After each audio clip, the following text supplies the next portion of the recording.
Ross Coulhart's talk is concurrent to this one, so I think that means one of two things. Either you're really into divination or you can't stand the Australian accent.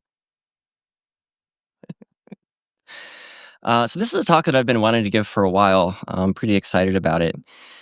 It can take me a while to do a talk, mostly because rather than just do secondary research on subject matter and kind of repackage it and report it, I like to actually build devices or do experiments to kind of backstop what I'm talking about. And this talk is no different. I think that kind of gives a little bit of truthiness to what I'm saying, but also it gives me the opportunity to participate in some mad science.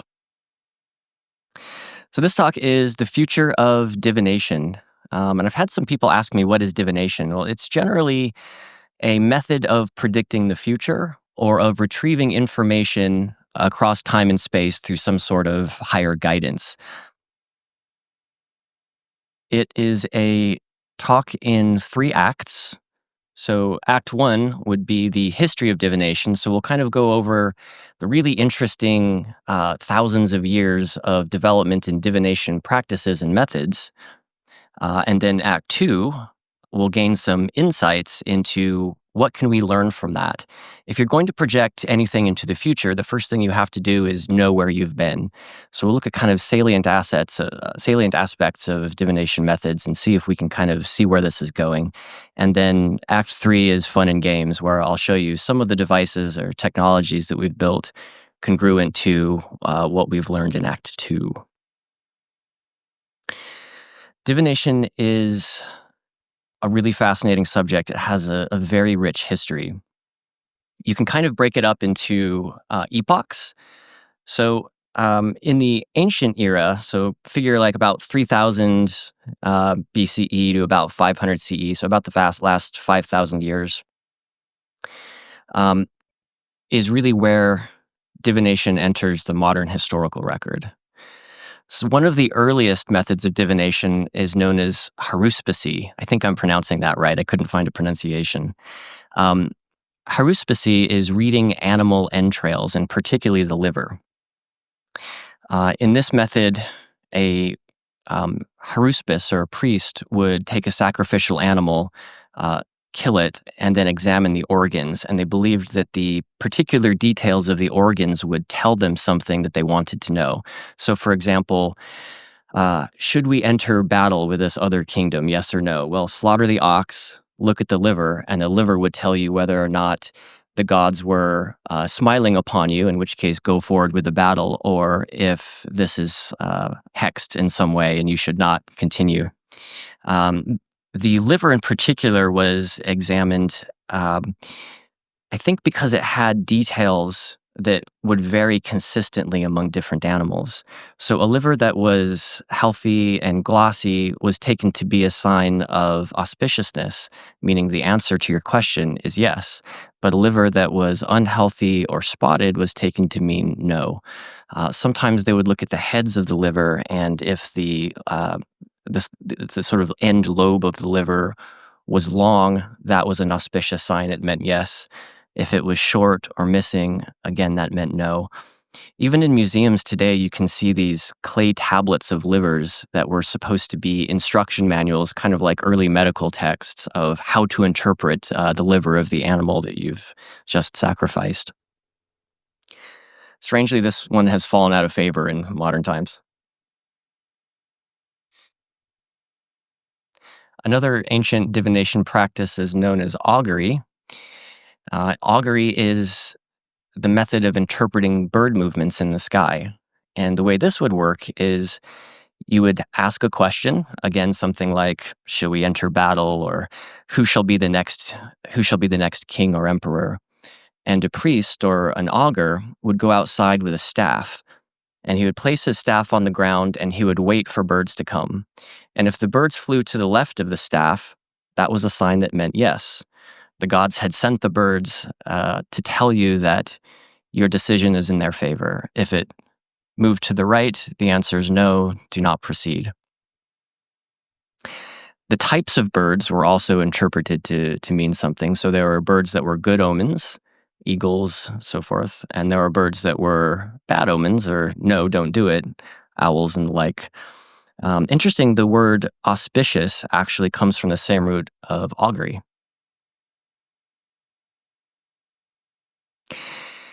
I couldn't figure out exactly where to put this one. Astrology, of course, is as old as history itself. The earliest practices of astrology were probably more like astronomy, but the evidence of a layer of divination or omens laid on top of astrology starts probably in Babylon, but really gets going in the Egyptian period. The perspective here was that the movement of the stars were a reflection of the divine will of the gods or the creator. And so by aligning your questions to the stars, you would be able to get an answer or divine an answer. I read an interesting anecdote, I think in the Egyptian period, or maybe it was like sort of the early Roman period. There were some star omens that were particular to rulers, so particular to kings. And if the star omen was particularly bad, there was a practice of temporarily abdicating the throne. And they would find a commoner or maybe a prisoner to go and take the throne, expecting something bad to happen to him. There was a case where the king was told of a very negative star omen. He abdicated, went on vacation, got killed, and the prisoner or the commoner who was put in place actually ended up being the king or the emperor. Of course, you might remember the story of Caesar on the eve of the Ides of March, had a bull sacrifice to examine the organs. The star omens were bad, but he wanted a second opinion, I guess. The ox had, supposedly the ox's heart was entirely missing. And they said, look, you've got bad star omens. We sacrificed an animal to look at the organs. The heart is missing. You should be careful. And he said, absolutely not. And of course, the next day on the Ides of March, he was assassinated. Another ancient one that's difficult to pin down exactly where the divination element came in. This one's known as oniromancy, but we would call it dream interpretation today. In the ancient world, dreams were believed, precognitive dreams, dreams that had messages or symbols, were believed to come from the gods into your mind. So it was not so much that you were giving your conscious mind instructions or answers to your question, but that the gods deigned to provide you this image during sleep. There were certain people who were professional oniromancers, essentially, who were known to have precognitive dreams or to be a channel to the gods. And these were divinatory consorts, typically to the aristocracy.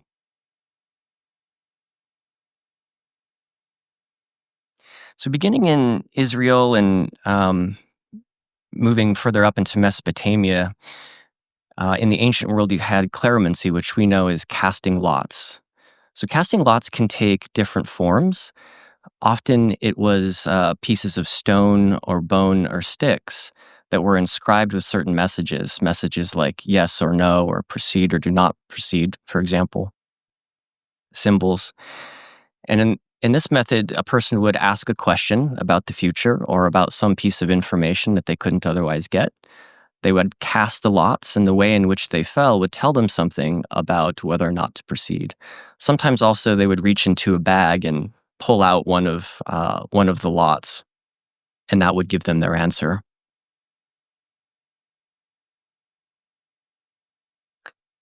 In China around this time, around 3,000 years ago, is a much more sophisticated form of chiromancy, which you all know as I Ching. How many of you have tried I Ching before? Okay, interesting. About a third of the room. It's really beautiful. It's a really remarkable system. I Ching is like Necromancy in that you have coins or sometimes sticks that you will cast, and you interpret the way they fall with a text that has 64 inspired passages of text. So these would be messages that you would read in order based on how the arrow stalks or the coins fell. When the DeepSeek AI dropped a few months ago, researchers were looking at its primary use cases, and they found that in China, one of the primary use cases of DeepSeek was to interpret the I Ching. So it's still very, very popular today. Within 2 months, there were no less than 4 Chinese startups that were I Ching interpretation startups just based on DeepSeek.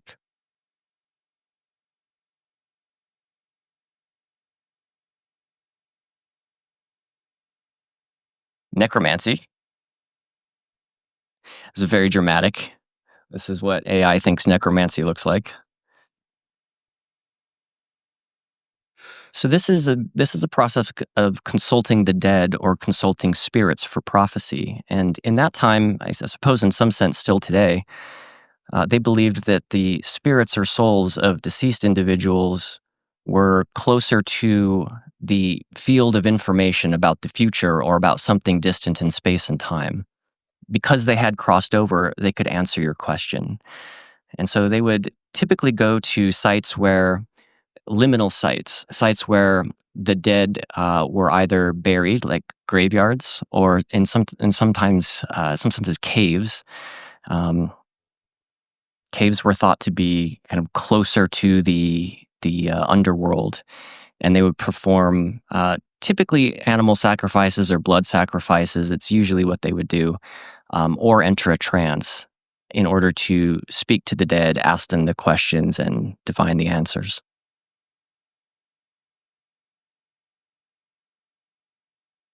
Scrying is another really interesting one. We know it as crystal ball gazing or gazing into mirrors, but it's any type of reflective surfaces that allow a vision to come into your consciousness. The Egyptians had bowls of water with ink in them, and the Greeks had mirrors, like they called them literally magic mirrors. And a person would gaze into it and attempt to see something, or they would see some image, and then it was up to them to interpret what that meant as an answer to the question they had. And this tradition carried into medieval Europe, where we know it as crystal ball gazing, but that's where it comes from. Very similar to scrying is pyromancy, or staring into fire or consulting fire for divinatory answers. There's a couple versions of this. One is where you're looking at a normal fire that you build. You enter a trance, and what you see in the fire gives you a kind of inspiration that you can interpret as the answer. But there were other versions where there were young saplings that were added, like young wet pieces of trees that were added, so they would pop. And when they would ask a question, if it popped at that moment, then that would tell them the answer.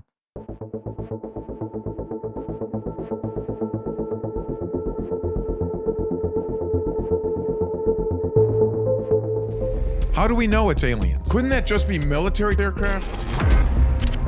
They now believe there's one planet for every star in the universe. There are already 8.4 billion artificial intelligences. Who could have built that 10,000 years ago? Where did you find the source for that? Could AI truly become sentient? For a unique, in-depth, and rational look at these topics with the world's leading experts, check out Beyond Contact on the iHeartRadio app or wherever you get your podcasts. Find us at contactinthedesert.com.